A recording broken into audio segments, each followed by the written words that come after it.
చెప్తాను. నిన్న ఈ నెల 6వ తేదీన ఈనాడు పేపర్లో ఒక ప్రకటన వచ్చిందన్న. కత్తి శ్రావణి భూ కబ్జా చేసింది, అక్రమంగా ల్యాండ్లోకి ప్రవేశించింది, ఆ ల్యాండ్లో పోల్స్ వేసింది, కంచె కట్టింది, కెమెరాస్ బిగించింది, షెడ్ వేసింది, వాచ్మెన్ పెట్టింది అని చెప్పి అదే ప్రకటనలో డాక్టర్ మధుసూదన్ రావు గారు చెప్పినట్టు జరిగింది. మళ్ళీ పోయిన నెల 17వ తేదీన కత్తి శ్రావణి పేరు మీద నంద్యాల తాలూకా పోలీస్ స్టేషన్లో ఒక ఎఫ్ఐఆర్ కాపీ బుక్ అయింది. ఆమె అక్రమంగా పొలంలోకి దౌర్జన్యంగా వెళ్ళడం వల్ల తాలూకా పోలీస్ స్టేషన్ వాళ్ళు ఎఫ్ఐఆర్ బుక్ చేశారు. సో నంద్యాల తాలూకాలో రైతు నగరంలో 30 కోట్లు విలువ చేసే పొలాన్ని కత్తి శ్రావణి అనే మహిళ దౌర్జన్యంగా కబ్జా చేసి ఈ పొలం నాది అని చెప్పి ఆక్యుపై చేసుకుందని చెప్పి ఒక పేపర్ ప్రకటనలో ఇచ్చారు. దాని గురించి ఈరోజు నేను మీకు చెప్పడానికి వచ్చిన. కత్తి శ్రావణికి కబ్జా చేసేంత ధైర్యం లేదండి. వాస్తవంగా చెప్పాలంటే ప్రెస్ మీదకి వచ్చి చెప్తున్నా అంటే ఆ అమ్మాయికి ఎంత డేరో అనుకుంటారు. వాస్తవాలు చెప్పడానికి ధైర్యం ఉంది కానీ కబ్జాలు చేసేంత ధైర్యం అయితే నాకు లేదు. ఒకటి, నాకు ఎలా వచ్చింది, నేను దీనికి వారసురాలనా లేదా అనేది వాస్తవాలు ప్రతి ఒక్కటి మీకు చూపించాను. గతంలో మీడియా సమావేశం పెట్టి మీకు అందరికీ చూపించిన. 1956 నుంచి నాకు డాక్యుమెంట్ ఉందండి. 1956 నుంచి మేము ఒరిజినల్ ఓనర్స్, మేము భూ హక్కు కలిగిన వాళ్ళము అని చెప్పిన. కాదు డాక్టర్ గారు మీది కాదు, నాది నాది నాది అని చెప్పి చెప్పుకొని తిరుగుతూ ఉంటాడు. నేను ఒక్కటే అడుగుతున్నా, డాక్టర్ గారు మీదే అయితే నువ్వు ఎందుకు డాక్యుమెంట్ని చూపించలేకపోతున్నావు? నేను అమ్మినట్టు, మా నాన్నగారు అమ్మినట్టు, మా అబ్బగారు అమ్మినట్టు, మా పూర్వీకులు మా అబ్బగారు అమ్మినట్టు మీ దగ్గర ఏమన్నా ఒక్క సంతకం ఉందా? లేదా ఈసీలలో మా వాళ్ళ సంతకాలు ఒక్కరు కాకపోతే ఒక్కరన్నా పెట్టినట్టు సంతకాలు ఉన్నాయా? అదన్నా చూపించండి, నేను ఈ క్షణమే వెళ్ళిపోతామంటున్నాం. కానీ మీరు ఎందుకు అది చూపించుకోలేక నాది నాది అని చెప్పి ఒక మహిళ అని కూడా అనుకోకుండా నీ డబ్బు బలగంతో, నీ అంగం బలగంతో, నీ పలుకుబడితో పోయి పై స్థాయి నుంచి ఒత్తిళ్లు తెచ్చి నా పైన కేసులు బుక్ చేసుకుంటున్నాం. కేసులు బుక్ చేయి, కానీ నేను ఏదానికి భయపడను. కేసులో ఏమి విచారణలు జరగాలి, కోర్టుకు వెళ్ళాలి, కోర్టులో ఎవరిది తప్పు ఎవరిది అన్యాయం అనేది జరుగుతుంది. ఆడనే న్యాయ పోరాటంలోనే న్యాయం ఏందో తెలుసుకుంటా.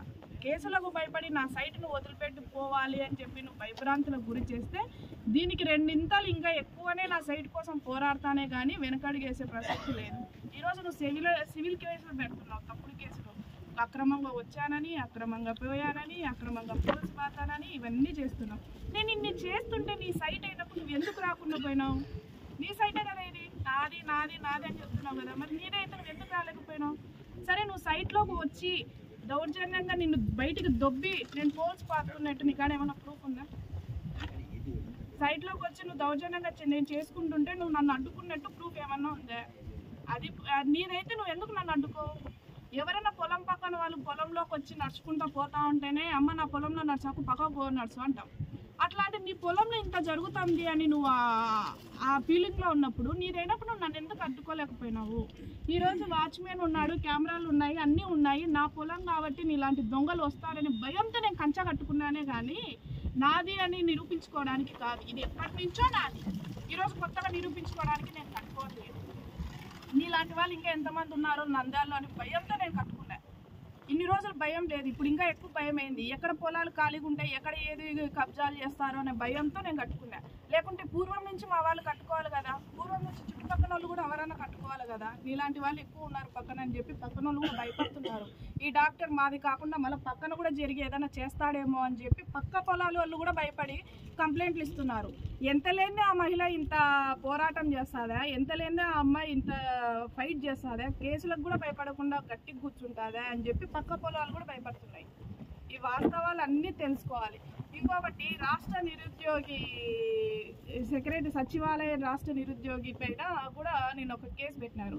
ఆయన వేణుగోపాల్ రెడ్డి అనే వ్యక్తి పైన కేసు పెట్టినారు. ఆయన ఏదో నాకు సపోర్ట్ చేస్తున్నాడంట. ఆయన సపోర్ట్ మీద 20 మంది గూండాలను తెచ్చి నేను పొలంలో దున్నడానికి చేసిన అని చెప్పి. ఆ 20 మంది గూండాల పేర్లు నీకు తెలుసా? ఆ 20 మంది గూండాలను నువ్వు ఎప్పుడైనా చూసినావా? నీకు ఏమైనా తెలిసి నీకాడ ప్రూఫ్ ఉండి నువ్వు దాని మీద పోయి కంప్లైంట్ పెట్టినావా? లేకపోతే ఆ వేణుగోపాల్ రెడ్డి నీకేమన్నా మిత్రువా, శత్రువా, లేకపోతే బంధువా, లేకపోతే 110 సర్వే నెంబర్లో ఆ వేణుగోపాల్ రెడ్డికి ఏమన్నా ఆస్తి ఉందా? ఏది లేనప్పుడు ఒక ఉద్యోగస్తుడు ఒక సచివాలయ సెక్రటరియట్లో పనిచేసే ఉద్యోగస్తుని పైన అనవసరంగా నిందలేసి వాళ్ళని పైన కూడా కేసులు పెడతారు. అంటే అతని పైన కూడా కేసులు పెడితే పక్కన ఇంకా కొంతమంది అధికారులు అమ్మో ఈ ల్యాండ్లోకి పోతే మా పైన కూడా కేసులు వస్తాయేమో, మా పైన కూడా నిందలు వేస్తారేమో అని భయపడి ఎవరు నాకు సపోర్ట్ కానీ న్యాయం కానీ చేయకూడదని చెప్పి నువ్వు అతని పైన కేసులు పెట్టినావు. ఇప్పుడు నువ్వే ఒక ENT డాక్టర్వి, ముక్కు నొప్పి వస్తుందో చెవు నొప్పి వస్తుందో ఏదో ఒకటి అని చెప్పి డాక్టర్ గారని సలహాలు అడుగుతారు. సలహాలు అడిగితే కేసులు పెడతారా? ఆ వ్యక్తి నువ్వు ఎప్పుడైనా చూసినావా? చూసింటే ఆ వ్యక్తితో నువ్వు ఎక్కడ మాట్లాడినావు, నీకు ఆ వ్యక్తి ఎలా పరిచయము, ఆ వ్యక్తితో సైట్లో ఉన్నట్టు ఫోటోలు ఏమన్నా ఉన్నాయా? ఏవి చూపించబోతుందా నీ పలుకుబడి ఉపయోగించి మా పైన FIR కాపీ బుక్ చేసినావు. ఈ పొలం నీదైతే, ఈ క్షణం ఈ పొలం నీదైతే, ఈరోజు ఇదే పొలంలోనే నేను ప్రెస్ మీట్ పెడతాను. ఈ ప్రెస్ మీట్ పెడతానంటే ఎందుకు పెట్టింటా? నా పొలం కాబట్టి, నాది కాబట్టి ధైర్యంగా కూర్చొని పోతే ఇదే పొలంలో నేను ప్రెస్ మీట్ పెడతా ఉంటా. మరి నీదైనప్పుడు నువ్వు ఎందుకు పెట్టుకోలేకపోతున్నావు? నీదైనప్పుడు నువ్వు ఎందుకు రాలేకపోతున్నావు? నీదైనప్పుడు నువ్వు ఎందుకు పంట వేసుకోలేకపోతున్నావు? నువ్వు జస్ట్ ఒక CLD డాక్యుమెంట్ పెట్టుకొని నాది నాది నాది అని చెప్పి వెబ్లైన్ మేనేజ్ చేసుకొని గతంలో వైసీపీ ప్రభుత్వంలో అధికారులను మేనేజ్ చేసుకొని నువ్వు చేసిన ఒక చీటింగ్, ఒక క్రిమినల్ మైండ్ సెట్ నీది. నీ బావది బుగ్గపు నాగరాజు, నువ్వు 420 గాళ్ళు ఆ చిట్టా బయటికి తీసానంటే నా చిట్టా కాదు మీకు తెలిసేది. ఇంకా ఎన్ని బయటకు వస్తాయో, మీరు నాలాంటి కబ్జాలు ఎన్ని చేసింటారో, మా ల్యాండ్స్ అట్లాంటివి చేసినవి అవన్నీ తీస్తే నీకు ఇప్పుడు ఏదో మేము 500 కోట్ల ఆస్తి పన్ను, నువ్వు 1000 కోట్ల ఆస్తి పన్ను అంటే నువ్వు ఎన్ని వేల కోట్ల ఆస్తి పన్నుడు అయినా నీకు ఎక్కడి నుంచి వచ్చింది? నువ్వు వాస్తవంగా సంపాదించుకున్నావా? కబ్జాలు చేసి ఫోర్జరీలు చేసి 420 గంటలాగా సంపాదించుకున్నావా? అది నువ్వు నిరూపించుకోవాలంటే ఈ 110 సర్వే నెంబర్లో నిరూపించుకో. చేతనైతే రా, లేదా ఈరోజు నేను ఈయన్నే ప్రెస్ మీట్ పెట్టినా ఇదే సర్వే నెంబర్ 110లోనే 5 ఎకరాల 61 సెంటు వారసత్వంగా కత్తి వీరభద్రారెడ్డి గారి వారసత్వంగా వాళ్ళ వారసులుగా మేము ఇక్కడ కూర్చున్నాం. ఇదైతే ఇప్పుడు రా, తెలుసు కదా నీకు ప్రెస్ మీట్ పెడుతున్నామని తెలుసు కదా, రా కూర్చో. ఇదే ప్రెస్ మీట్ ముందరనే మీరు నన్ను క్వశ్చన్ అడుగుతారు, నిన్ను క్వశ్చన్ అడుగుతారు, ఇద్దరిని క్వశ్చన్ అడుగుతారు. కూర్చో, నన్ను ఏ డాక్యుమెంట్ అడుగుతారో నేను ఇస్తాను, నిన్ను ఏ డాక్యుమెంట్ అడుగుతారు, ఇక్కడనే చర్చ ముగించుకుందాం. మరి నీ దానికి సిద్ధమా? నువ్వు దానికి సిద్ధమా? లేదా నేనే నీ హాస్పిటల్ కాడికి రామంటావా?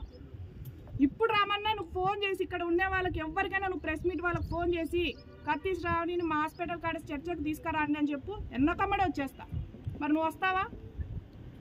నీ హాస్పిటల్ ముందరనే నేను ధర్నా కూడా కూర్చుంటా. నువ్వు నా సైట్ జోన్కి వచ్చినావంటే నీకు ఏదన్నా ఉంటే నా తల్లి గారు కానీ, నా తండ్రి గారు కానీ, నా అబ్బగారు కానీ, మా తాతగారు కానీ, ముత్తాతలు కానీ ఎవరైనా నీకు అమ్మినట్టు ఒక్క నిమిషం నువ్వు నాకు చూపి, ఈ క్షణమే అందరి కాళ్ళు పట్టుకొని బయటికి దాటి వెళ్ళిపోతా. నన్ను క్షమించండి అండి. నువ్వు చెప్పిన కేసులు కూడా నేను అయ్యో సారీ సార్ నాకు తప్పయింది, నిజమే సార్ మీరు నిరూపించినారు ఇన్ని రోజుల నువ్వు ఏది నిరూపించకుండా నా పైన వ్యక్తిగత విమర్శలు చేసి వ్యక్తిగతంగా మానసికంగా నా పనులు ఏవి చేసుకోకుండా ఆడ ఫోన్ నెంబర్ బోర్డు పైన పెడితే విచిత్రమైన వాళ్ళకందరికీ ఫోన్ నెంబర్తో ఫోన్ చేయించి డాక్టర్ మధుసూదన్ రావు నాకు పొలం అమ్మినాడు, మీరెవరండి మళ్ళీ సైట్లోకి వెళ్ళినారు అంటాడు. నీ పొలం నువ్వు అమ్మినావా? మరి నాది నాది నాదని ఎందుకు కొట్టుకుంటున్నావు? నువ్వు పొలం అమ్ముకుంటే కొన్నోడు వస్తాడు, నేను మధుసూదన్ దగ్గర కొన్నాను అని. కొన్నోడికి లేని బాధ నీకెందుకు? ఇప్పుడు ఆ బీజేపీ అధ్యక్షుడు అని చెప్పి ఎవరో కర్నూలులో ఒక ముస్లిం అతను నాకు కాల్ చేసినాడు. మీకు వెళ్ళేటప్పుడు అది వాయిస్ రికార్డు కూడా మీకు ఫార్వర్డ్ చేస్తాను. డాక్టర్ మధుసూదన్ రావు నాకు ఈ ల్యాండ్ అమ్మాడమ్మా అన్నాడు. ఎంత అమ్మినారు అని చెప్పిన. అంటే కర్నూలులో ఒక ల్యాండ్ తీసుకొని ఈ ల్యాండ్ ఇచ్చేటట్టని మాట్లాడుకున్నామమ్మా, టోకన్ మీద ఉంది, మేము అడ్వాన్స్ కూడా ఇచ్చుకున్నాము అని చెప్పినారు. ఎందుకు అమ్ముకుంటావు నువ్వు? కోర్టులో ఉంది, పోవడానికి లేదు, ఇది కోర్టు జరుగుతుందని చెప్పి నువ్వే మాట్లాడినప్పుడు కోర్టులో ఉన్న ప్రాపర్టీ నువ్వు ఏ విధంగా అమ్మడానికి నీకు రైట్స్ ఉన్నాయి? అసలు నువ్వు ఎవరని అనుకుంటావు? తెలియదా నీకు? వాస్తవాల గురించి తెలుసుకొని మాట్లాడితే ఇంతటితో నీకు మర్యాద ఉంటుంది. లేదు నేను నా పైన నువ్వు తప్పుడు కేసులు పెట్టి ఇవి కాదు ఇంకా ఒక 10 కేసులు బుక్ చేసినా ఇప్పుడు భయపడి వెనకడికి వేసడానికి మేము ఎవ్వరము లేము. నువ్వు ఎంతనో మేము రెండింతలు. మా ప్రాపర్టీ నువ్వెవడయ్యా కబ్జా చేయడానికి? లేకపోతే మా నాన్నకు నువ్వేమన్నా పుట్టినావా? మా అమ్మకు మీరేమన్నా తోడుబుట్టిన వాళ్ళ? మా సొమ్ము కోసం ఒక ఆడపిల్లనైంది స్ట్రాంగ్గా నిలబడి ఈ రోజు ఇంత పొజిషన్లో ఉండి మేము కూర్చొని నా పొలంలో నేను స్ట్రాంగ్గా మాట్లాడితే నేను నంద్యాల ఉంది, నేను ఎక్కడో ఆలగడ్డ నుంచి వచ్చి కూర్చున్నా, నంద్యాల ఉంది రా ఇప్పుడు వచ్చి కూర్చుందిరా, తప్పుడు కేసులు పెడతావా? వేణుగోపాల్ రెడ్డి అనే ఉద్యోగి పైన తప్పుడు కేసులు పెడతావా? నీ పైన పెట్టలేకనా? ఎప్పుడు నిరూపించుకోవాలో, ఏ సమయంలో నిరూపించుకోవాలో, ఎక్కడ ఏది చేయాలో మాకు తెలుసు. కానీ కొంచెం సమయం పడుతుంది. సుబ్బారావు దగ్గర, హరిబాబు దగ్గర, ఓకులమ్మల దగ్గర, నీ దగ్గర మేమేం దొంగతనాలు చేసి తెచ్చుకోలేము. మా పూర్వం నుంచి వచ్చింది. వస్తే మీకు మా నుంచి రావాలా, మేమిస్తే మీరు తీసుకోవాలా, మేమిస్తే మీరు కొనాలా. మేము ఇయ్యలేదే అంటే మీరు దొంగలని ఒప్పుకుంటున్నారా? అంటే మీరు 420 కాలే మీరంతా. ఎక్కడో గుంటూరులో ఉండేవాడు, వలస వచ్చినాడు ఇక్కడ హరిబాబు, వలస వచ్చి ఇక్కడ స్థిరపడి ఉన్నారు. నాది పక్కనే మసీదుపురం. ఈ ఊరు నుంచి ఈ ఊరికి మహా అంటే 10 కిలోమీటర్లు కూడా ఉండదు. పూర్వం నుంచి ఇదే. ఆ మసీదుపురం పోయి విచారించుకుంటే ఎవరు ఈ కత్తి శ్రావణి, ఎవరు ఈ కత్తి వీరభద్రారెడ్డి, చిన్న వీరారెడ్డి, పెద్ద వీరారెడ్డి అంటే మొత్తం చరిత్ర చెప్తారు. వీళ్ళకి నిజంగా ఆస్తులు ఉన్నాయా, వీళ్ళకి నిజంగా ఈ ఏరియాలో ఉన్నాయా కనుక్కోండి. నువ్వు ఎక్కడో గుంటూరు నుంచి వలస వచ్చి ఈడ నువ్వు నిలబడి మా ప్రాపర్టీని తీసుకోపోయి ఎవరికో నువ్వు ధ్యానం చేయడానికి నువ్వెవరు? సరే దానం చేసినావు, మా వాళ్ళు ఏమన్నా అమ్మినారా? సరే మా వాళ్ళు అమ్మినట్టు చూపించు. చూపించకుండా శ్మశానాలకు ఇస్తే ఇక్కడ ఎవరు రారు, శ్మశానం కబ్జా చేస్తున్నామని అలిగేషన్ చేస్తే అది పెద్ద చర్చ అయిపోతుంది. వీళ్ళు దీన్ని జోలికి రారు, వాళ్ళు వెనకడిగేస్తారు. ఇదేనా మీకు తెలివితేటలు? ఇదేనా మీరు 420 కానీ ఆలోచనలు? Criminal mind set. ఇట్లాంటి బుద్ధులు, ఇట్లాంటి క్రిమినల్ మైండ్ సెట్లు డాక్టర్ అనే ముసుగులను చాలా ఇకరాలు చేసినావు. సేవ అని చెప్పి పేషెంట్స్ దగ్గర ఓపీ నెంబర్లు అవన్నీ ఎంత తీసుకుంటున్నావో మా అందరికీ తెలుసు. నెలకు నీ కలెక్షన్ ఎంత, రోజుకి నీ కలెక్షన్ ఎంత, నువ్వు ఆ డబ్బులు అంతా ఏ విధంగా చేస్తున్నది తెలుసు. ఈ చిట్టా నీ భాగవతం బయటికి తిప్పకుండా ఉండాలంటే ఇంతటితో నువ్వు ఆపుకుంటే చాలా మంచిది. లేదు ఇంతటి కంటే ఇంకా ఎక్కువ పోతామంటే దీనికి 2 మేము పోవడానికి సిద్ధంగా ఉన్నాం. దీన్ని ఎవరన్నా పెద్ద మనుషులు కానీ, డిపార్ట్మెంట్ కానీ, రెవెన్యూ కానీ, పోలీస్ కానీ, న్యాయశాఖ మంత్రులు కానీ ఎనీ టైం ఎవరు పిలిచినా పోవడానికి నేను సిద్ధంగా ఉన్నాను. నువ్వు సిద్ధంగా ఉన్నావా నిరూపించుకోవడానికి? నువ్వు ఈ రోజు నేను ప్రెస్ మీట్ పెడతానా అంటే ప్రెస్ వాళ్ళని కూడా రానియకుండా ఆపినావు. నీకు ఎందుకు అంత భయము? ఎందుకంత భయము? వాస్తవాలే కదా మాట్లాడింది. నేను మాట్లాడిన గంటకు నువ్వు మాట్లాడు, నీ వాస్తవాలు చెప్పు. ఆపుకోవడం ఎందుకు?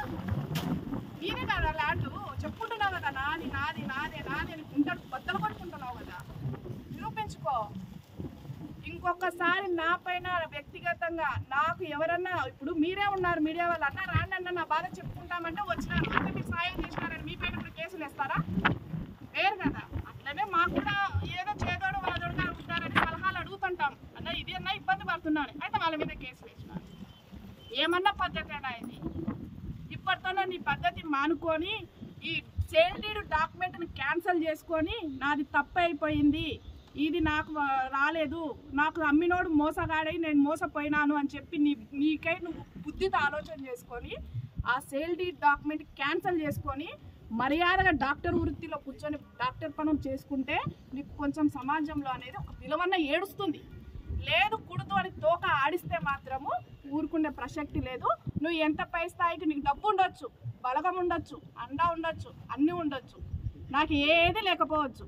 నా పొలాన్ని ఎట్లా కాపాడుకోవాలో మాకు బాగా తెలుసు. ఒక్కటే చెప్తున్నా. ఇంకా ఇదే ప్రెస్ మీట్లు ఇదే రిపీటెడ్గా అయినాయంటే మాత్రము నీ పైన నాకు చేసిన పరువు నష్టం కింద నువ్వు నన్ను వ్యక్తిగతంగా విమర్శించి 10 మందిలో నన్ను చేసిన బ్లేము ఇవన్నీ నువ్వు నిరూపించుకోలేనప్పుడు నీ పైన మానసికంగా నేను కూడా కోర్టుకు వెళ్ళి నన్ను ఇట్లా పరువు నష్టం కింద మానసికంగా నన్ను ఇబ్బంది పెట్టినాడని చెప్పి నేను కూడా నీ పైన కేసులు బుక్ చేసి ఇది చేయడానికి నేను కూడా ముందుకున్నా, దీన్ని నిరూపించుకోవడానికి కూడా ముందుకున్నా. ఇప్పటికైనా నీ సేల్ డీడ్ని మాత్రం నువ్వు క్యాన్సిల్ చేసుకొని రియలైజ్ అయ్యి నోరు మూసుకొని వృత్తి నువ్వు కాపాడుకో, నీ వృత్తి నీ డాక్టర్ వృత్తి కాపాడుకో. నువ్వు చేసిన ఫోర్జరీలు, నువ్వు చేసిన అక్రమాలు, నువ్వు చేసిన కబ్జాలు, నీ బామర్తి నువ్వు చేసినవి నంద్యాల తాలూకాలో అందరికీ తెలుసు. ఒక్కసారి నువ్వు టైం మరి నేను నిరూపిస్తా, నీ బావ చిట్టా నీ చిట్టా నేను తీస్తా. ఒక్కసారి చాలు. ఎక్కడి నుంచి వచ్చినాయి మీ వేల కోట్ల ఆస్తులు మేము చూస్తాం. బినామీలు పెట్టుకొని మీరు రచ్చ చేసుకుంటూ చేసుకోయ్యా, ఉన్న వాళ్ళ కాడ దోచుకోయ్యా, మాలాంటి వాళ్ళ కాడ ఎందుకు దోచుకుంటావు? నీ పలుకుబడి ఉన్న వాళ్ళ కాడ చూపించు, లేని వాళ్ళ కాడ ఏంది నీ తొక్కలో పట్టుబడి నువ్వు చూపించేది? నా ల్యాండ్ మీద నువ్వు చూపించేది? నేను మధ్యన ఏమన్నా తీసుకున్నారా? స్వాతంత్రం రాకముందు నా భూమి అయ్యేది. స్వతంత్రం భారతదేశంలో స్వతంత్రం రాకముందు వచ్చింది నాకు ఇది 1956 నుంచి. అంటే మాకు 56లో వస్తే మాకు రాసిచ్చిన వాళ్ళకి ఎప్పుడు వచ్చిండాలా? 1935లో వచ్చిండాలా. నువ్వు మధ్యలో ఎవరి కానించో సేల్ డీడ్లు ఉన్నాయి, ఆన్లైన్లు ఉన్నాయి, ఇవి ఉన్నాయని డబ్బా కొట్టుకొని పోయి నీ పరువు నువ్వు పోగొట్టుకోకుండా మర్యాదగా నువ్వు మా పైన తప్పుడు కేసులు పెట్టినావు. అది నిజమా అవాస్తవాలా నేను అడుగుతున్నా. ఈరోజు శ్రావణి కబ్జా చేసిందన్నావు, ఒక ప్రూఫ్ ఏమన్నా ఉందా? శ్రావణి చుట్టూ 20 మంది రౌడీలు ఉన్నారన్నావు, ఆ ప్రూఫ్ ఏమందన్నా? వేణుగోపాల్ రెడ్డి రాష్ట్ర సచివాలయం అన్నావు, ఆయన ఏమైనా ల్యాండ్లో కూర్చొని చేసినట్టు ఏమైనా ప్రూఫ్ ఉందా? లేకపోతే ఆయనకు 110లో వేణుగోపాల్ రెడ్డి అనే వ్యక్తికి ఏమైనా ఆస్తి ఉందా? ఇవన్నీ నువ్వు నిరూపిస్తావా? అవి నిరూపిస్తేనే కదా ఆ కేసుకి వాల్యూ ఉండేది. ఇవేమి నిరూపించుకోకుండా నీ స్థాయిని, నీ డాక్టర్ వృత్తిని ఎందుకు బజార్ పాలు చేసుకుంటానో నేను ఒకటే అడుగుతా. నీ భార్య పేరు మీద 1 ఎకరా 53 సెంట్లు ఇదే 110లో దొంగ డాక్యుమెంట్ క్రియేట్ చేసి నువ్వు చేసుకున్నావు.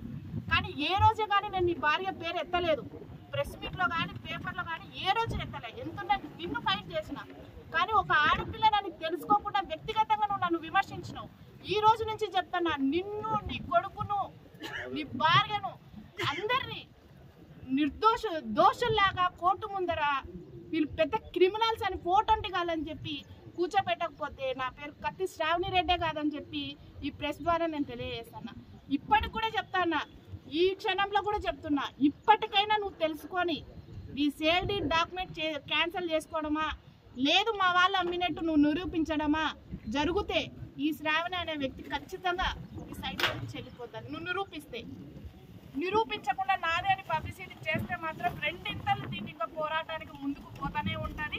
నంద్యాలలో ఇదే ల్యాండ్ గురించి నేను ఎంత ఇబ్బంది పడుతున్నా నంద్యాల జనాలకు, ప్రజలకు అందరికీ తెలుసు. నాలాంటి బాధ్యతలు చాలా మంది ఉంటారు, కానీ వాళ్ళకు ధైర్యం నీలాంటి వాళ్ళతో పోరాడలేకపోతున్నారు. ఏమంటే వాళ్ళు బీదోళ్ళు, మేమేమంటే కొంచెం చదువుకున్నాం, తెలివింది. మేము కూడా బీదోళ్ళమే, మేము సౌకర్యం కాదు, మేము బీదోళ్ళం. ఏమంటే చదువుకున్నాం, కొంచెం తెలివింది. దేవుడు కొంచెం ఇంకిత జ్ఞానం ఇచ్చి మా ఆస్తిని మేము కాపాడుకుంటాం మా నాయనగారికి పుట్టినందువల్ల. సో కాబట్టి నువ్వు కూడా నీకు తెలివింది, నువ్వు చదువుకున్నావు, కానీ ఆ ఫోటోని బుద్ధి మానుకొని, ఆ మోసాలు, ఆ దొంగ డాక్యుమెంట్లు మానుకొని మర్యాదగా నీ హాస్పిటల్ వృత్తి నువ్వు చేసుకొని ఇప్పటికైనా పద్ధతిగా బతికి కామ్గా ఉండవని ప్రెస్ ద్వారా నీకు ఇవి చెప్పడం జరుగుతుంది. లేదు కూడదు అంటే మాత్రం ఎక్కడికైనా పోదాం. నేను ఎక్కడైనా నంద్యాల ఎక్కడ కూర్చోడానికైనా సిద్ధమే. నువ్వు రెడీ అంటే చెప్పు, ఈరోజు సాయంత్రం వరకు నంద్యాలలో ఉంటా. నీ హాస్పిటల్ కాడికి వచ్చి ఇప్పుడు తీసుకున్న ప్రెస్ వాళ్ళనే మళ్ళీ పిలిపిద్దాము. నువ్వు ఆడ టేబుల్ వేసుకొని నేను ఈడ టేబుల్ వేసుకుంటా. నీ డాక్యుమెంట్స్ వాళ్ళు అడుగుతారు, నా డాక్యుమెంట్స్ నిన్ను అడుగుతారు, నిరూపించుకుంటా. ఎవరితో అవసరం లే, నీ మనసాక్షి తెలిస్తే చాలు. కానీ నా పైన తప్పుడు కేసులు పెట్టి వ్యక్తిగతంగా మాట్లాడితే మాత్రం నేను వదిలిపెట్టే రకానే కాదు. ఇంకా 10 కేసులు బుక్ చేసుకోపో. అక్రమం చేసినోడివి నువ్వే 10 కేసులు బుక్ చేసి పోవడానికి ముందుంటే న్యాయం కోసం పోరాడదాన్ని నేనెందుకు భయపడతా? ఇప్పుడే చెప్తున్నా, ఇంతటితో నువ్వు మర్యాదగా ఉంటే ఉన్నట్టు. నువ్వు ఆ సేల్ డీడ్ డాక్యుమెంట్ కరెక్ట్ లేదు అని తెలుసుకొని సేల్ డీడ్ డాక్యుమెంట్ మరుసగా క్యాన్సిల్ చేసుకో.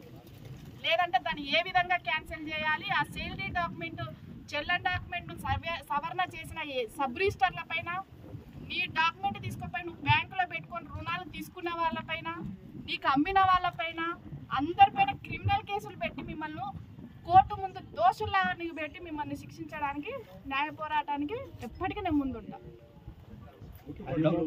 కోర్టును ధిక్కరించినట్టు కాదంటారా? ఇది కోర్టు పరిధిలో ఉంది, కోర్టును ధిక్కరించినట్టు కాదండి. కోర్టు పరిధిలో ఉందని కోర్టు పంట వేసుకోవద్దని చెప్పలేదు. చుట్టూ కంచె వేయడము కోర్టు పరిధిలో ఉన్నప్పుడు కోర్టు ద్వారా మీకు సంబంధించిన లాయర్ ద్వారా ఒక నోటీస్ తీసుకొని పొలం వేసుకోవచ్చు. అంటే అలాంటిది ఏం లేదు. కోర్టులో ఉన్నదాన్ని ఎలా మీరు దిగుతారు? కోర్టును ధిక్కరించినట్టు కాదంటారా? కోర్టుకి ధిక్కరించినట్టు కాదంటున్నారా అన్నారు. మంచి క్వశ్చన్ అడుగుతున్నారు. కోర్టును మేము ధిక్కరించినట్టు కాదా అని మీరు అడిగినప్పుడు అదే అదే డాక్టర్ మధుసూదన్ రావు గారు కోర్టులో ఉన్నా కానీ ఇది నా కోర్టులో జరుగుతుంది, కోర్టులో ఉంది అని చెప్పి నేను కబ్జా చేసినాను, అది చేసినాను, ఇది చేసినాను, బోర్లు వేసినాను అని తప్పుడు ప్రచారాలు చేసి నా పైన కేసు పెడుతున్నారు కదా. ఇది కోర్టులో ఉంది అని మీరు అంటున్నారు. కోర్టులో లేకముందు నుంచి పూర్వం నుంచి నాది అని చెప్తున్నా. మధ్యన వచ్చిన వ్యక్తి కోర్టులో నిరూపించుకోవాలి. నేను కాదు నిరూపించుకోవడానికి. నేను మధ్యన వచ్చింటే కోర్టుకు పోయి నిరూపించుకుంటా. పూర్వం నుంచి నాకు నిరూపించుకోవాల్సినంత అవసరం నాకు లేదు. డాక్టర్ గారికి ఏమైనా ఉందంటే వెళ్ళి నిరూపించుకోమను. నాకు పూర్వం నుంచి ఉంది. నేను అదే చెప్తున్నా, రెవెన్యూకి కానీ కోర్టుకు కానీ డిపార్ట్మెంట్లో ఎవరికైనా కానీ ఎక్కడికైనా కానీ వితిన్ నిమిషం కాల్ చేసినా నేను ఉరుకుతో పోయి చూపించడానికి ముందున్నాను. నేను కాదు కోర్టుకి వెళ్ళాల్సింది, నాకు పూర్వం ఆస్తి. ఎక్కడైతే నువ్వు మధ్యలో కొనుక్కొని మోసపోయినావో కొనుక్కున్నోనికి తీసుకున్నోనివి కొన్నోనివి వాళ్ళని కొనుక్కొని పోయి కోర్టులో నిరూపించుకో. నేనెందుకు చూపించుకోవాలి? నా పొలం కాబట్టి నేను ఎంతైనా వేసుకుంటా. నన్ను వేసుకోవద్దని చెప్పడానికి రైట్స్ ఎవరుకున్నాయ్యా? లేవు కదన్నా. ఇంజెక్షన్ ఆర్డర్ వేసుకోవడానికి కోర్టులో ఉండడానికి ఇది నా పొలానికి నేనేం ఇంజెక్షన్ ఆర్డర్ తెచ్చుకోవాలి? అంటే ఒక సైడ్ గాని ఒక ప్రాపర్టీ గాని కోర్టు పరిధిలో ఉన్నప్పుడు బోత్ ఆఫ్ పర్సన్స్ కోర్టు పరిధికి నేను పొజిషన్లోనే లేకుండా మధ్యలో వచ్చి చేసుకుంటే నేను ఇంజెక్షన్ ఆర్డర్ తెచ్చుకుంటా. నన్ను పొజిషన్లో కొనియలేదు నా ల్యాండ్లోకి. నా పొజిషన్లో నేనుండి నా పంట నేను వేసుకోండి, నా వాచ్మెన్ పెట్టుకొని కెమెరాలు పెట్టుకొని నేను ఈరోజు ప్రెస్ మీట్ కూడా నా సైడ్లోనే పెట్టుకొని నేను ఎందుకు పోవాలి? డాక్టర్ మధుసూదన్ రావుకు ఈ పొలంపై దాదాపు 17 సంవత్సరాల నుంచి సర్వ హక్కులు కలవు అని అతను గత ప్రెస్ మీట్ పెట్టినప్పుడు తానే చెప్పి ఉన్నాడు. మరి గత 17 సంవత్సరాల నుంచి కత్తి వీరారెడ్డి, చిన్న వీరారెడ్డి అయితే వీళ్ళంతా వాళ్ళ సతంత అయితే వీళ్ళందరూ ఎక్కడికి పోయినప్పుడు ఆ రోజు రాలేదని చెప్పి ఈయన ఏమైనా నిరూపిస్తాడా? మేము అడగలేదని ఏమైనా నిరూపిస్తాడా? గత 17 సంవత్సరాల నుంచి జరుగుతూనే ఉంది. గత సంవత్సరాలలో ఈయన మధ్యన పొలం వేసుకోవడానికి వస్తే పంటలు కూడా తీసేసి మేమే పంటలు వేసినవి కూడా జరిగినాయి. ఏమంటే మేము ఎక్కడే కానీ బయట పబ్లిసిటీ చేసుకోలేదు. ఇంకా ఎక్కడి వరకు కానీ పక్షాననే మేము బయటకు రావడం జరుగుతుంది. ఎప్పటి నుంచో మేము పోరాటం చేస్తూనే ఉన్నాం మా ల్యాండ్కు. ఈయన నేనే వేసుకున్నా, నేనే అనుభవంలో ఉన్నా, నాదే ఇది, ఇప్పుడు ఎవరో ఈమె వచ్చి ఇది వేసిందని చెప్పి చెప్పుకుంటున్నాడు. ఆయనది ఏమీ కాదు. గత 17 సంవత్సరాల నుంచి నేనే ఉండా. గత 17 సంవత్సరాల నుంచి ఫైట్ చేస్తూనే ఉండాం. బయటకు వచ్చింది కేవలం ఏంటంటే వీక్స్ వరకు వచ్చిన తర్వాత మా పొలాన్ని ఎక్కడ మా చేయి జారకుండా చేస్తాడో ఈ డాక్టరు, ఈ వైసీపీ నాయకులను పట్టుకుని చెప్పి భయప్ప మేము ముందుకు రావాల్సింది వచ్చింది.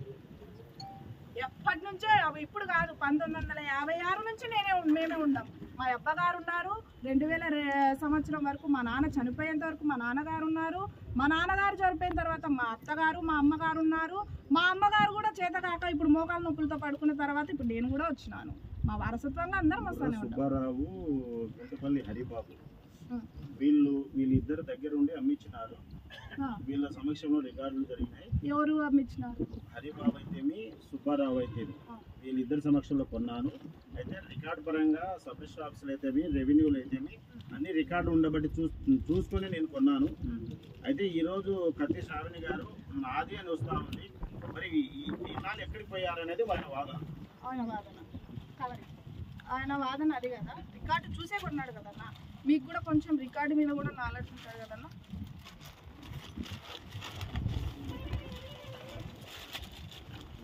ఇది వచ్చేసి యాక్ట్ ప్రకారం మనం ఎంఆర్ఓ ఆఫీస్లో మనకి ఏదైనా రికార్డు కావాలంటే ఒక సమాచారం ప్రకారం యాక్ట్ ద్వారా అడిగితే యాక్ట్ ద్వారా నాకు పోస్టులు వచ్చింది. నేను అడిగిన దానికి పోస్టులు వచ్చింది.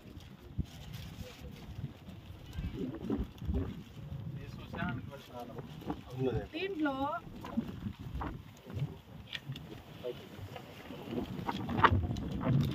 వచ్చేసి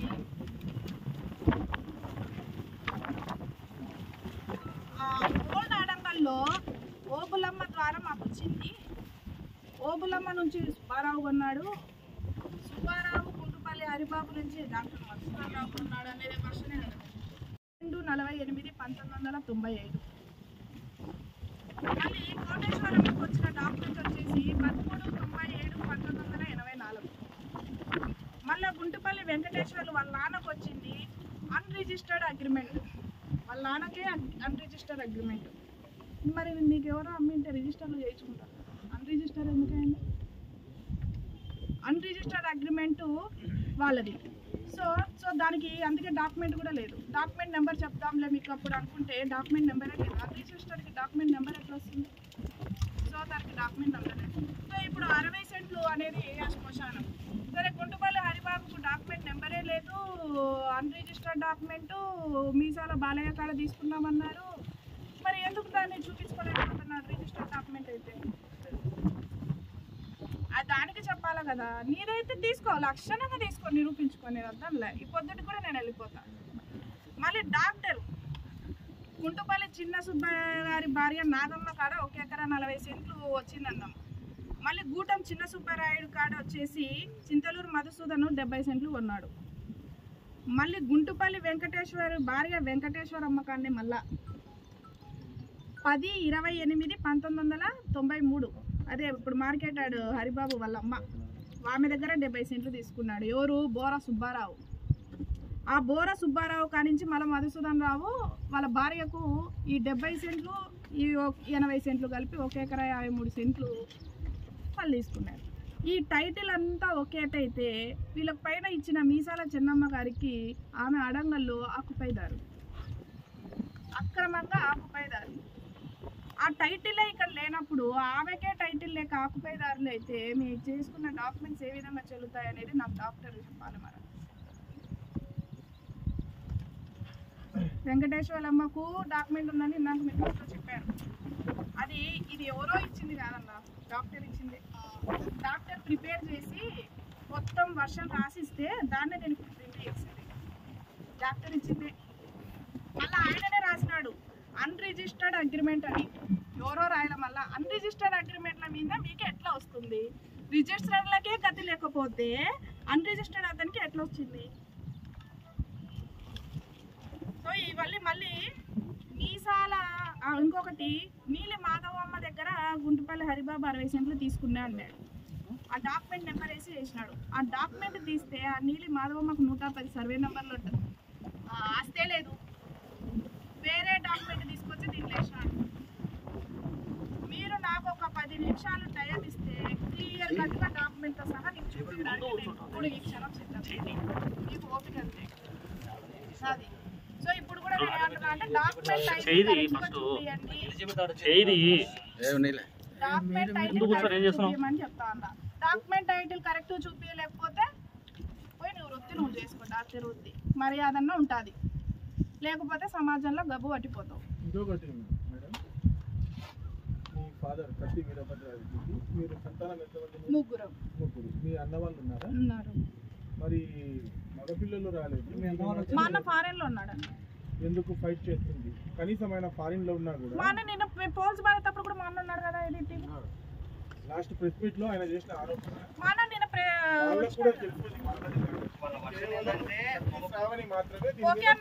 ఓకే. ఇప్పుడు మా అన్నగారికి మేము చెప్పాలి అంతే కదా. అదే మా అన్నగారు ఫారెన్ లో ఉన్నారు. మీకు ఆ వర్షన్ అయితే నేను సైలెంట్గా ఉంటా, వినండి. వీడియో కాల్ చేస్తా, మా అమ్మగారిని లైన్లోకి తీసుకుంటా, మా అక్కగారిని లైన్లోకి తీసుకుంటా. ఇప్పుడు ఫ్యామిలీ అంతా ఇప్పుడు డాక్టర్ గారు మళ్ళీ వాళ్ళ భార్య పేరు మీద కూడా పెట్టినారే. వాళ్ళ భార్య పేరు మీద కూడా నేను ఫైట్ చేస్తున్నానే. వాళ్ళ భార్యను ఎందుకు ప్రెస్ మీట్లో కూర్చోబెట్టలేదు? నా కుటుంబం అంతా కూర్చోవాల్సిన టైం వస్తే వాళ్ళ కుటుంబం అంతా కూర్చోవాలండి. నేను పోరాడుతున్నా కదా, నా కుటుంబం అంతా ఎందుకు కావాలి? ఇప్పుడు వాళ్ళ భార్యను కూర్చోబెట్టమన్నా, మా అమ్మ వస్తుంది, మా అన్న వస్తాడు, మా అక్క వస్తుంది, మా బావగారు వస్తారు, అందరూ వస్తారు. ముందు టైటిల్ అని నిరూపించుకోలేనప్పుడు నా కుటుంబం వల్లనే కూర్చోబెట్టడం అంటే నేను ఇప్పుడు అదే అంటున్నానన్నా. ఇప్పుడు అదే అంటున్నా. ఆ సినిమాకి నేను సమాధానం ఏం చెప్తానంటే, వాళ్ళ భార్య ఏ రోజైనా కూర్చుందా? 5 ఎకరాల 60 సెంట్లో ఫైట్ చేస్తానా అంటే వాళ్ళ భార్యది కూడా ఉంది 1 ఎకరా. మళ్ళీ ఆమె ఎందుకు ఫైట్ చేయకుండా ఉంది? ఆమె ఎందుకు రాకుండా ఉంది? నువ్వే ఎందుకు వస్తున్నావు? నీ పేరు మీద ఉండేది 1 ఎకరా 53, మళ్ళీ నీ భార్య పేరు మీద 1 ఎకరా 53, మళ్ళీ నీ భార్యని కూర్చోబెట్టట్లేదే. హలో శేఖర్, ఒకసారి వీడియో కాల్ చేయవా? ప్రెస్ వాళ్ళు అందరూ మాట్లాడతారంట. మీ బ్రదర్ లేడు కదా, నీకే ఎందుకు సంబంధము? మీ బ్రదర్ వారసుడు కదా, ఆయనకు కదా సంబంధము అంటున్నారు. ఒకసారి వీడియో కాల్ చేయవా? ఒకసారి వీడియో కాల్లో మీకు అందరికి చెప్తాము. ఇంకా నా కుటుంబం అందరినీ వారసత్వం రాకుండా ఎట్లుంటుందన్న? ఇప్పుడు మా సిస్టరే కదా. నేనంటే అవైలబిలిటీలో నేను ఆఫ్రికన్ కంట్రీలో ఉన్నా, యుగండాలో జాబ్ చేస్తున్నా. సో నాకు వచ్చే ఆప్షన్ లేదు. మా చెల్లెలు ఫస్ట్ నుంచి మా చెల్లెలు క్లాసెస్ స్టార్ట్ చేయడం ఫస్ట్ నుంచి ఆమె చేసింది. సో ఆమె ఫుల్ కోఆపరేషన్ మా ఫ్యామిలీ మెంబర్స్ నుంచి ఉంది, నా తరపు నుంచి ఫుల్ కోఆపరేషన్ ఉంది. మన అది ఆ పోల్స్ స్టార్ట్ అయ్యేటప్పుడు ఆ షెడ్ చేసేటప్పుడు నేను సైట్ విజిట్ కూడా చేశాను. 3-4 టైమ్స్ నేను సైట్ కూడా వచ్చాను. ఇంకా ఏమన్నా ఈయన వచ్చినాడో లేదో కూడా వీడియో బి షెడ్యూల్ వచ్చేసి వీరారెడ్డి, సి షెడ్యూల్ వచ్చేసి వీరభద్రారెడ్డి. ఏ షెడ్యూల్కి రావాల్సిన ప్రాపర్టీ మసీదుపురంలోది, బి షెడ్యూల్కి రావాల్సిన ప్రాపర్టీ మసీదుపురంది, సి షెడ్యూల్కి రావాల్సిన ప్రాపర్టీ రైతు నగరంది అనేసి ఒక భాగ పరిష్కారం మా వాళ్ళు రాసుకున్నారు. ఆ భాగ పరిష్కారం వల్లనే నేను ఫైట్ చేస్తుంటే ఈ భాగ పరిష్కారం వల్ల మాకు రైట్లు ఉన్నాయని చెప్తే మా వాళ్ళు ఎవరే కానీ మాకు అడ్డు తగలకుండా వాళ్ళకు రాసి ఇచ్చినారని న్యాయంగానే పోరాడుతానని చెప్పి ఇంతవరకు ఎవరైనా మాకు హక్కు ఉందని ఎవరైనా అన్నారా? ఎందుకంటే ప్రతి ఒక్కరికి తెలుసు మా దగ్గర అగ్రిమెంట్ భాగ పరిష్కారాలు చేసిన డాక్యుమెంట్ కూడా నేను మీకు ప్రొవైడ్ చేస్తాను. కానీ మధుసూదన్ రావు 2008లో కొన్నానని చెప్తున్నాడు మేడం. మస్తులు కొంటారన్నమాట. డాక్యుమెంట్ పుట్టింది కదా. 2008లో డాక్యుమెంట్ చేయించుకొని 2015లో బయటకు తీయచ్చు. ప్రస్తుతం ఒక అతను కూడా ఇప్పుడు ప్రజెంట్ ఉన్నాడు అని చెప్తున్నాడు. అదన్నా 2008లో నువ్వు డాక్యుమెంట్ చేసుకొని అంటే ఇప్పుడు స్కూల్లో దొంగలాగా సైలెంట్ గా ఉండి ఏం లేకుండా డాక్యుమెంట్ పుట్టదు కదా మేడం. అట్లా మేము అది ఇప్పుడు ఏం లేకుండా అతని పేరు మీద ఎలా ఆన్లైన్ చేస్తారంటున్నాం మేము. మధుసూదన్ రావు పేరు మీద ఇప్పుడు ఆన్లైన్ ఉంది అంటున్నారు కదా. ఇప్పుడు మాది మా అబ్బాయిలకు 1956 డాక్యుమెంట్ ఉంది. మా అబ్బాయి పేరు మీద ఉండే డాక్యుమెంట్ అతను 2008 నుంచి వచ్చినాడు అంటున్నాడు. ఏం లేకుండా ఆన్లైన్ చేయరు కదా అంటున్నావు. 1956లో మా అబ్బాయిలకు చిన్న వీరారెడ్డికి పెద్ద వీరారెడ్డికి డాక్యుమెంట్ ఉంది. అదే డాక్యుమెంట్ తీసుకొని పోయి వారసత్వంగా మాకుందని ఫ్యామిలీ ట్రీ తీసుకొని పోయి పార్టీషన్ డీడ్ చేసుకొని అదే డాక్యుమెంట్ ని నేను మ్యూటేషన్ పెడితే నాకు చేస్తారా చెయ్యరా? దానికి నువ్వు సమాధానం చెప్పు. నువ్వు అడిగిందని చెప్పు. మ్యూటేషన్ చేస్తారని గ్యారెంటీ ఏం లేదు కదా మేడం. మామూలుగా ఇప్పుడు పాస్బుక్ నా పేరు మీద ఉంటే నేను వేరే వాళ్ళకి అమ్మగలను అంతే కదా. ఇప్పుడు 2008 గురించి కదా మేడం చెప్పేది. అతను మీరు పూర్వం నుంచి చెప్తున్నారు కానీ కొన్ని పూర్వంలో ఏం జరుగుతుంటాయి అంటే డాక్యుమెంట్లు ఉండవు. అప్పుడు తెల్ల పేపర్ల మీద రాసుకొని ఉంటారు 1977కు పూర్వము. అంటే కొంతమంది చేపించుకుంటారు, కొంతమంది చేపించుకున్నారు. కొందరికి డాక్యుమెంట్లు ఉంటాయి, కొందరికి ఉండవు. కానీ కొందరు అతను ఏం చెప్తున్నాడు అంటే నేను 2008లో ముగ్గురుతో కొనుగోలు చేసామని ప్రెస్ మీట్ లో చెప్పినాడు. దానికి ఆ తర్వాత నుంచి నాకు వచ్చింది అంటున్నాను. 2008 కాదు, నువ్వు 1956లోనే కొనుగోలు చేయి, నేను కాదనలే. టైటిల్ చూపి నాయన మేము అమ్మినట్టు 2008లో కొన్నా అంట. 2008 అప్పటి నుంచే నాకు ఆన్లైన్ వచ్చింది అని చెప్తున్నాడు.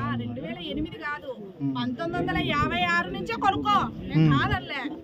కానీ మాకు కదా ముందు వచ్చింది, మేము అమ్మినే చూపి అంటున్నా. కానీ వాళ్ళు రెవెన్యూ అధికారులు కొనుగోలు చేసిన తర్వాతనే మా పేరు మీద ఆన్లైన్ చేసినారు అని చెప్తున్నారు 2008లో. అదే అన్న అంటున్నా. నేను ఇప్పుడు వరకు నీకు చెప్పింది అర్థం కాల. 2008 వరకు నాకు ఉంది కదా అంటున్నావు. 2008 ఎందుకు చెప్పుకుంటావు? ఇంకా కొన్ని ఇయర్స్ ఎక్కువనే చెప్పుకో, నాకు బాధలే. ఆ రోజు అతను మామూలుగా మాకు చెప్పాడు, ముగ్గురు పేర్లు కూడా కనపరిచినాడు. ఇప్పుడు ప్రస్తుతం ఎవరి పేరు మీద ఉంది మేడం? ప్రస్తుతం ఎవరి పేరు మీద ఉంది మేడం? ఇప్పుడు ఇది ప్రస్తుతం పేరు అనేది నాకు అనవసరం. ల్యాండ్ నాది. దొంగగా నేను పోయి ఎక్కించుకోవాలంటే నేను కూడా మేనేజ్ చేసుకుంటా. అది శాశ్వతం కాదు. న్యాయంగా ఎక్కించుకోవడం నా ధర్మము. న్యాయంగా పోరాటం చేసి ఎక్కించుకోవడం నా ధర్మము. నువ్వు మేనేజర్ చేసుకొని అవి చేసుకొని నాకు డాక్యుమెంట్ ఉంది, నువ్వు మ్యూటేషన్ చేసుకున్నాను అంటే చేసుకో. ఈ రోజు నా డాక్యుమెంట్ తీసుకుపోయి నేను నా వంశపారంపరంగా వచ్చి దాన్ని ఫ్యామిలీ ట్రీ పెట్టుకొని నేను పార్టీషన్ డీడ్ చేసుకొని నేను మ్యూటేషన్ పెడితే నాకు నచ్చినట్టు చేయాల్సింది. కానీ నేను అట్లా చేసుకోలేదే. అట్లా క్రిమినల్స్ నాకు లేదే. ప్రస్తుతం ఆన్లైనే చూస్తున్నావు. ప్రస్తుతం ఆన్లైన్, ప్రస్తుతం డాక్యుమెంటే చూసి ఇప్పుడు మీరు అడుగుతున్నారు ప్రస్తుతం ఎవరికి ఉంది మేడం? డాక్టర్కి ఉంది కదా, అయితే డాక్టర్దే అని మీ వర్షన్ అడుగుతున్నారు. నేనేమంటున్నా, డాక్టర్దే అయితే డాక్టర్కి ఆన్లైనే ఉంటే డాక్టర్కి అమ్మినోడికి ఎక్కడి నుంచి వచ్చిందో చూడ. అంటే ఇప్పుడు అతను ఏం ఎవరి పేరు మీద ఉంటే అతను ఆల్రెడీ డాక్యుమెంట్లు అడగడం లేదు మేడం. ఇప్పుడు రిజిస్టర్ ఆఫీస్ లో వర్క్ ఫోర్స్ అనేది మోడీ గారు తీసేసినారు. మామూలు ఇప్పుడు ఏం జరుగుతుంది అంటే ప్రస్తుతం లింక్ డాక్యుమెంట్లు అడగడం లేదు. రిజిస్టర్ ఆఫీస్ వాళ్ళు ఏం చేస్తున్నారంటే ఇప్పుడు నాకు పాస్బుక్ ఇష్యూ చేసినారు 1B అడంగలు ఉంటే వాళ్ళు డబ్బులు తీసుకొని చేసేస్తున్నారు ఇప్పుడు ప్రస్తుతం. సమాజం అదే జరుగుతుంది అంటున్నాం, మేము ఒప్పుకుంటున్నాం అని చెప్పడం లేదు. ఇప్పుడు అట్లనే చేస్తున్నాం మామూలుగా.